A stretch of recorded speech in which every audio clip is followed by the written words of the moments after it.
नाही, दरवर्षी मी या ठिकाणी येते आणि एक नवीन ऊर्जा घेऊन, वर्षभराची नवीन ऊर्जा गणरायाकडनं मी घेऊन जात असते. मला माझ्या भावाचा, पुनीतचा अगदी सार्थ अभिमान आहे की त्याने, मी गेली कित्येक वर्ष येतेय, सगळ्या याचा कायापालट केलेला आपल्याला पाहायला मिळतोय.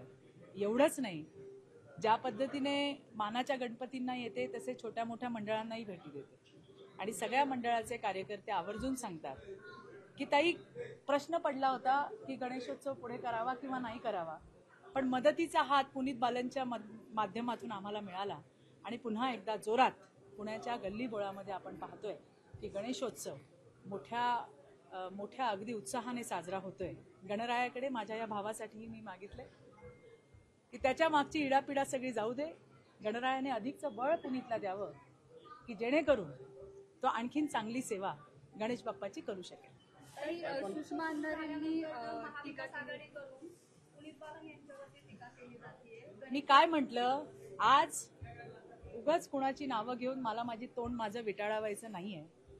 गणपती बाप्पाने सगळ्यांना सद्बुद्धी देऊ दे, एवढंच मी सांगेन. तो जितकं करतोय, कणभर तर कुणी करावं आणि मग बोलावं. जो करतोय त्याला प्रोत्साहन देणं गरजेचं असतं की तो आणखीन जोराने काम करेल.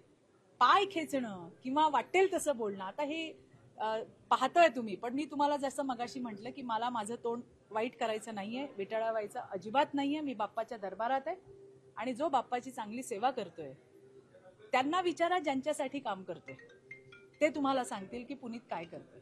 त्यामुळे मला वाटतं फार बोलायला नकोय.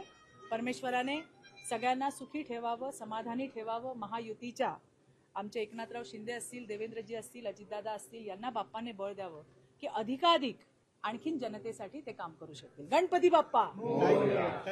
नागपूरमध्ये हिट अँड रनची केस घडलेली आहे, त्याच्यावरून अगदी स्पष्ट कसं आहे की याबाबतची भूमिका स्पष्ट आमचे सन्माननीय प्रदेशाध्यक्ष बावनकुळे साहेब यांनी केली आहे. पोलिसांनी सीसीटीव्ही फुटेज तपासावं, पोलिसांनी सगळी त्या ठिकाणी कार्यवाही, कोण चुकलं असेल कुणालाही पाठीशी घालता येणार नाही. ती गाडी त्यांच्या मुलाच्या नावाने, हेही त्यांनी सांगितलं. जे काही एव्हिडन्स पोलिसांकडे येतील त्यानुसार त्या ठिकाणी कार्यवाही होईल. हे महायुतीचं सरकार आहे, हे महाविकास आघाडी सरकार नाही आहे, हे लक्षात ठेवलं पाहिजे टीकाकारांनी. मला एवढंच या ठिकाणी सांगायचंय. गृहमंत्री अतिशय सक्षम आहेत.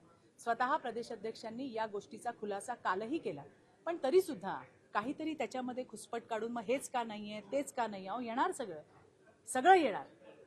आणि त्यामुळे मला तुम्हाला हेच सांगायचंय, अतिशय पारदर्शीपणे याचा तपासही होईल आणि जे कोणी गुन्हेगार असतील त्यांना त्या ठिकाणी शासन.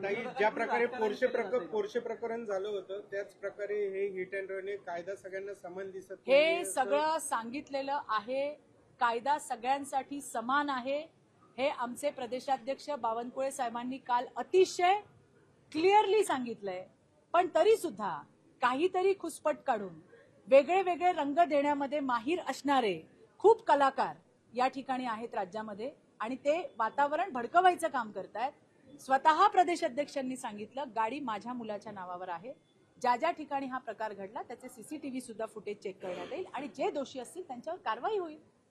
एवढंच मला या ठिकाणी सांगायचं. सीसीटीव्ही फुटेजमध्ये छेडाछाड करण्यात आली असा एक आरोप. अहो, काही सांगता येईल, आता मला खूप काही बोलता येईल, पण मी तुम्हाला काय म्हटलं, मी बाप्पाच्या दरबारात आहे. अतिशय मंगल अशा वातावरणामध्ये आपण आहोत. कशाला घाणीत तोंड मारायला लावताय मला? जे आहे ते चांगलं होणार आहे एवढं मी तुम्हाला नक्की सांगेन.